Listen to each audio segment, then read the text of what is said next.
Hello everyone, how's it going? It's Ryan Cooper here from the London Craftsman channel. See, I'm trying to snazz it up a little bit, make it sound a little bit more interesting. And today's episode, we're going to be delving into the subject of parallel guides, and in particular, the BANGGOOD version, the £80 version. Yep, you heard it right, £80 for a full set of parallel guides. So if you're interested to see what these bargains are like, if they compare to the Woodpeckers, £500 version, well, you better stay tuned. Watch to the end, and I hope you enjoy.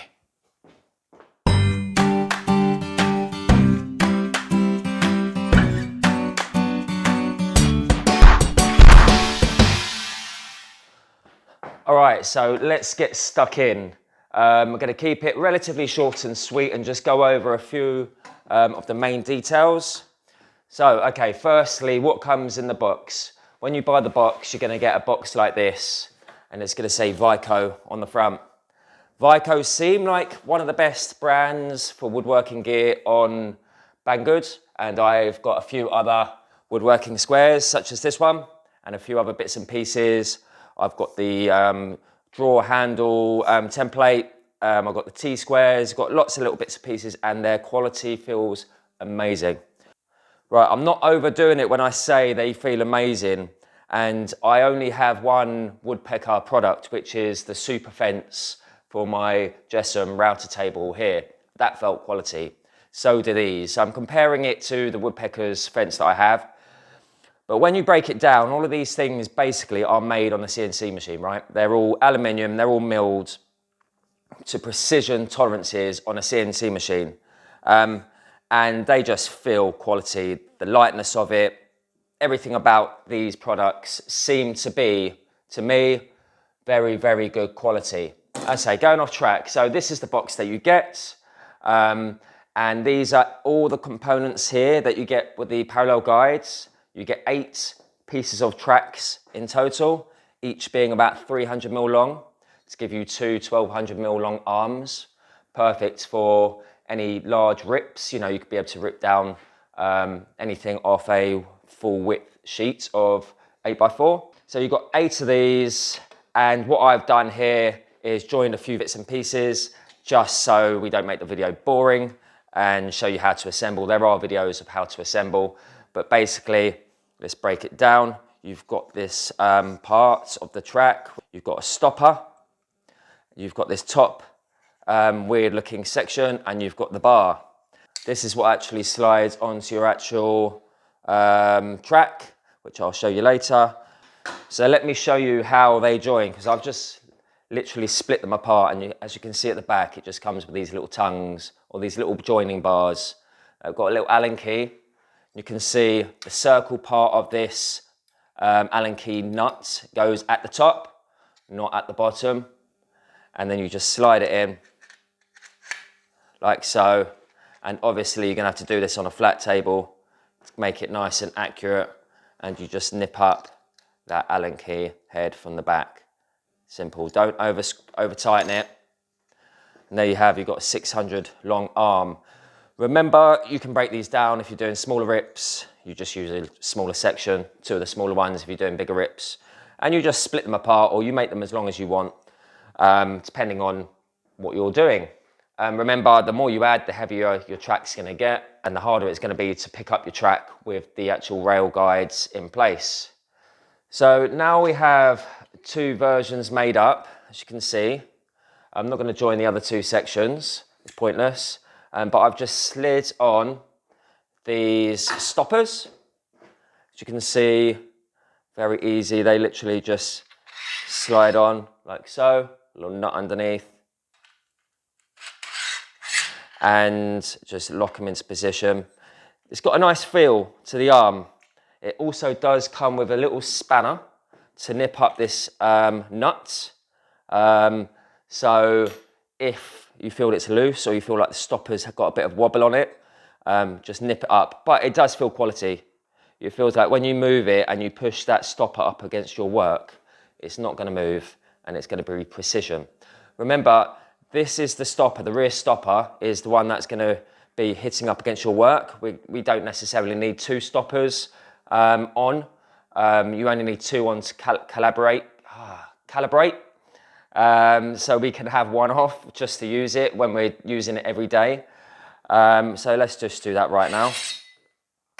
So if we're going to have 1 stopper, to see the measurements, I literally flip it up, and where it hits your track, you then lock it into position. For example, if I want 400, I'm going to slide this front edge of the stopper to 400, roughly there, nip it up, and then you can move the stopper. It's the easier way of reading your track measurements on the front, because these side measurements, as far as I know, are for the thin rip measurements when you put the bars on, the rods.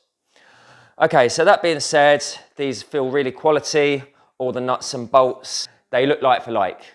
They've got the Phillips heads here and here, and they've got the Allen keys exactly the same. I read up that this channel is very slightly smaller than the Woodpecker's version, but it still feels very, very strong. There is no skimping in this. Just believe me, this feels quality. When I opened the box, I just had a smile on my face. I picked up the components, felt, wow, these feel solid and light and great quality. Because after all, like I said, they're made on the CNC machine. So, you know, unless the CNC is set up all wrong, these are going to be spot on. Coming down to the measurements, I have put my tape measure up against a lot of their increments, you know, over a long distance, and I've checked it, and they all seem fine. I've also used a long steel rule, and I've checked measurements and referenced it up against every section, and they seem absolutely no variance whatsoever. What else? What else does it come with? The rods. So these are used for calibrating your parallel guides. It comes with the Allen key, it comes with the spanner. It does come with 4 of these. Remember these little stoppers?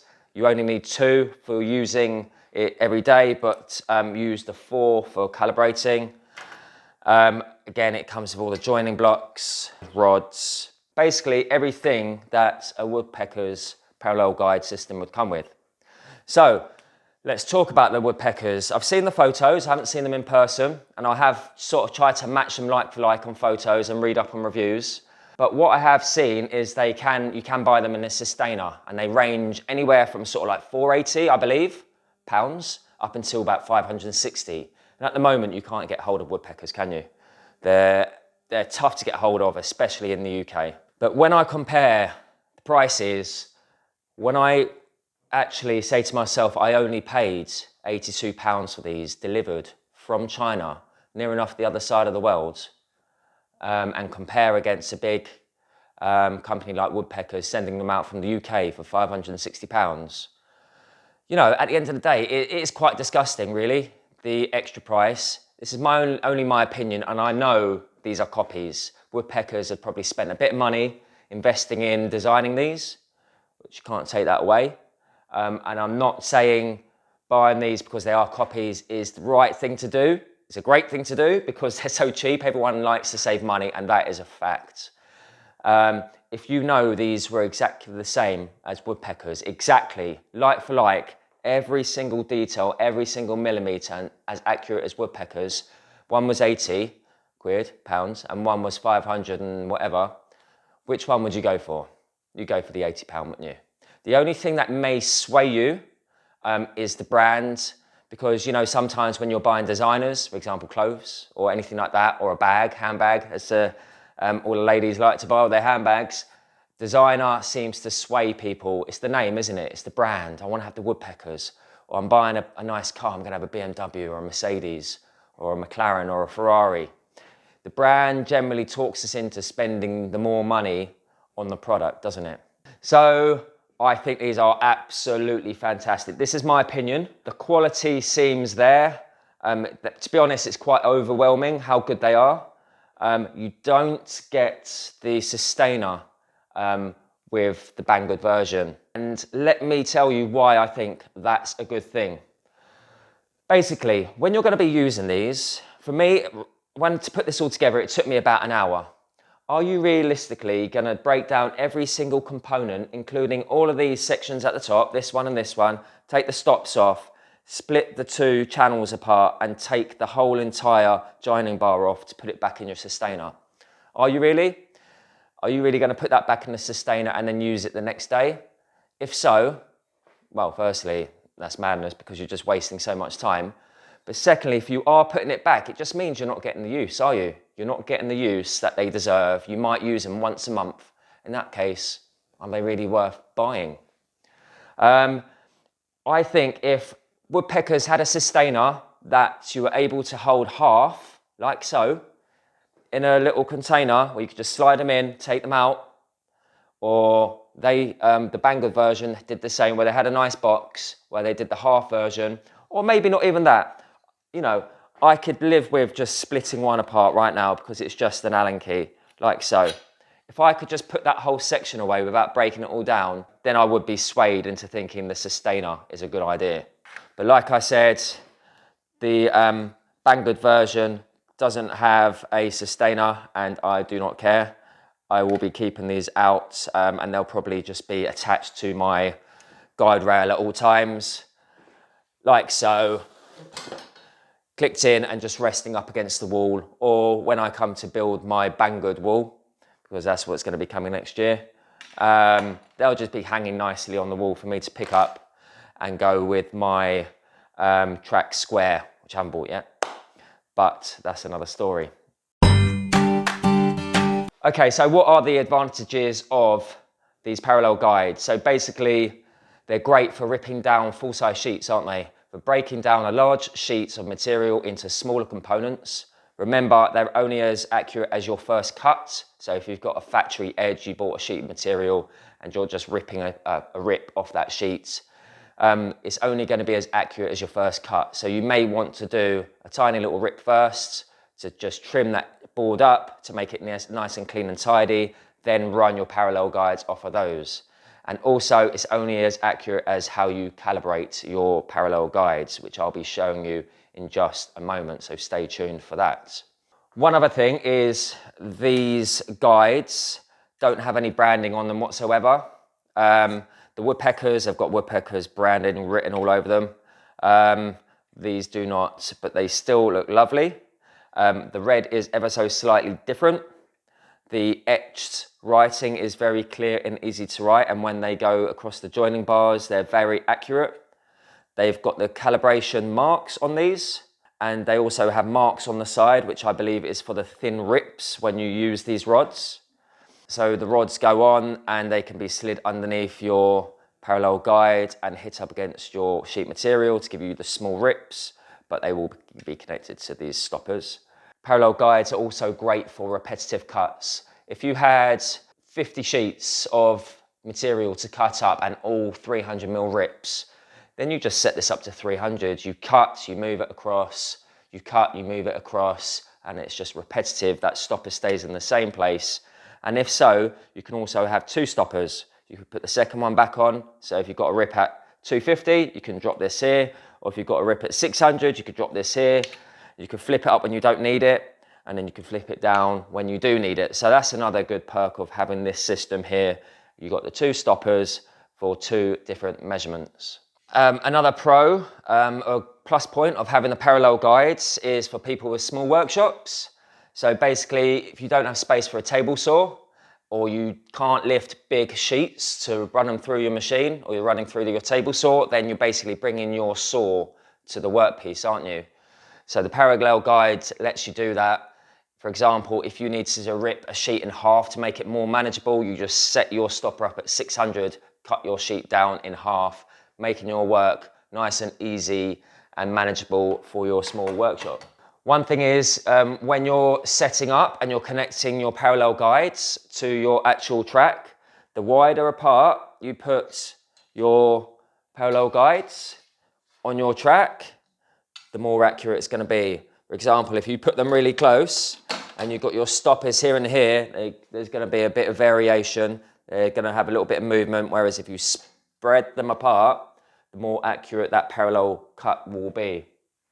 There are other brands, remember, such as Bench Dogs, which I still want to hold out for. I've been chatting to Ralph at Bench Dogs about getting a product. getting a square and getting a set of these myself. I would really love both products, but I'm holding out for those. So yeah, there are other versions. Like I said, there's the Woodpeckers, there's the BANGGOOD. So a few questions. One from N. Godfrey Carpentry. Cheers, matey, for this question. What do the rods do? So I'm gonna be showing you in a moment how to calibrate these. As far as I know, they're to calibrate your parallel guide to make sure that when you put your stopper down, your cut is absolutely to the mill. Secondly, therefore the thin rips.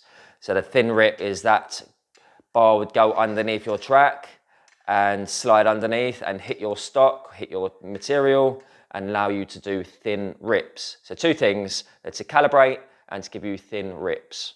Another one from Slingshot Warehouse. How easy is it to adjust to new measurements, and how accurate are they? Okay, so they're very easy to adjust to your measurements. Basically, like I said, you would, let me get rid of one of these because we only need one. Let's say we've calibrated it and we've got the stopper and we've got it all set up. Basically, you just flip the stopper in the down up position like this, and then you literally just slide it to the measurements that you see on the front. And then you lock it in position, then you can put your stopper down to hit your work.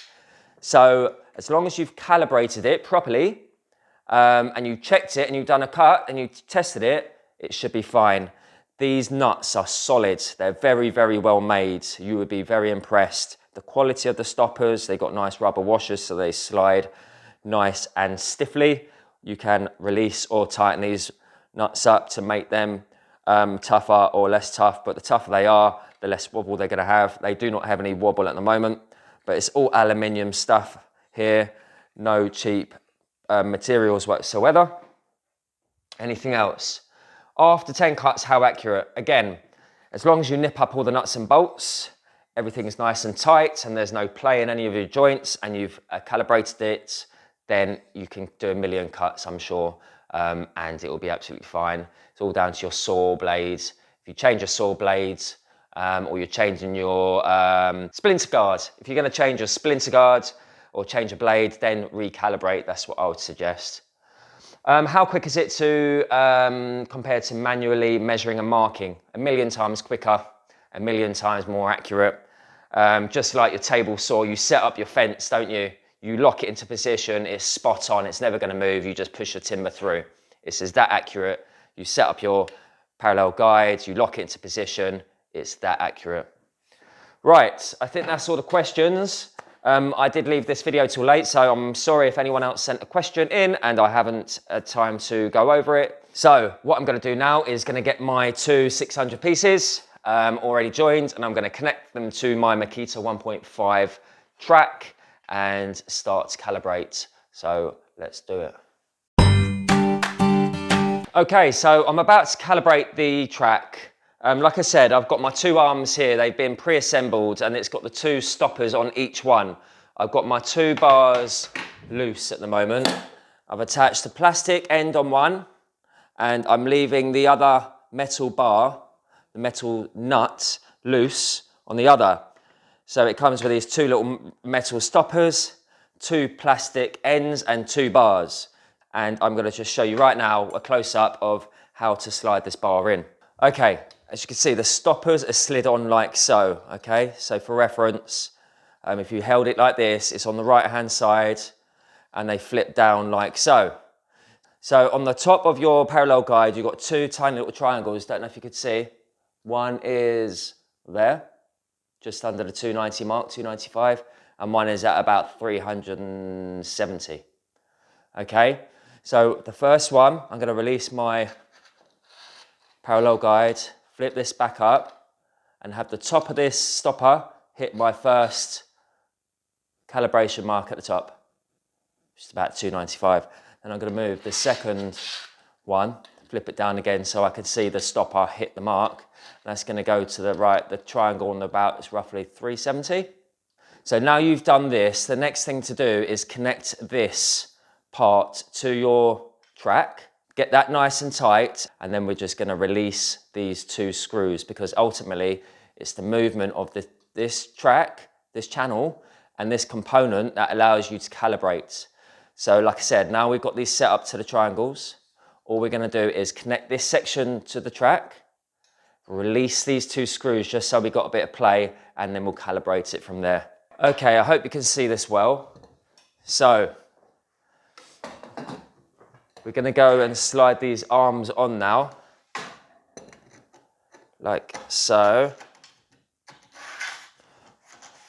1,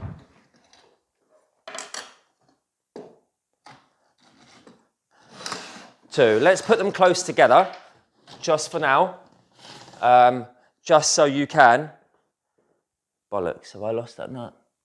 I've literally just dropped my second one of these, which I need for calibrating, in one of my dog holes. I can't get to it. So make note of that, people. Sorry about that.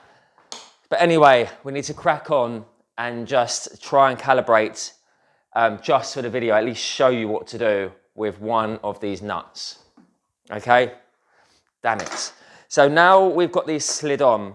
The next thing that you have to do, remember, you want these wide when you have it finally, when you start using it, but for the video, I'm gonna have them narrow just to show you. I'm gonna lock these into position. And just make sure they're nice and tight. There's no play whatsoever. There you go. Yeah, just make sure they're tight. But the next thing that you're gonna have to do is release these screws, okay? So they're just about loose enough for the channel to slide on the arm. Okay, so they're loose and they've got a bit of play, okay, on both of them. Okay, so the next thing that you're gonna have to do is slide your bar in, the plastic forward, and go through the 2 arms. And this is where the calibration starts. So you need to put that nut on the end of your rod and slide it all the way until it hits nice and snugly the rear stopper. Once it's done that, you can nip up both. Let's slide the other one on also. Remember, I've lost the stopper of this second one because it fell down my dog hole. To get a magnet to get that. So I'm going to just assume, because it's got a little collar on it, there we go. That's as close as it's going to be. So next thing that you need to do is get a decent square, a square that you know is perfectly square. And all you need to do, this is the calibration part of it. As you've released these now, remember, all you need to do is move this up and down until it hits your square. So put your square up against your splinter guard as carefully as you can. And just gently move your stopper until it just kisses your square. And there you have it. Remember, these 2 are already nipped up. The movement there that you just saw was in this section here. 1, 2. And I'm going to do the same on that side. Slide it back just to allow my square hit up against the splinter guard. There we go. And as long as you've done that right, it should be nicely calibrated. And that is all you need with these bars. The only other use that you will have for them is for narrow rips. So let's take this bar off. Let's flip these down. Then this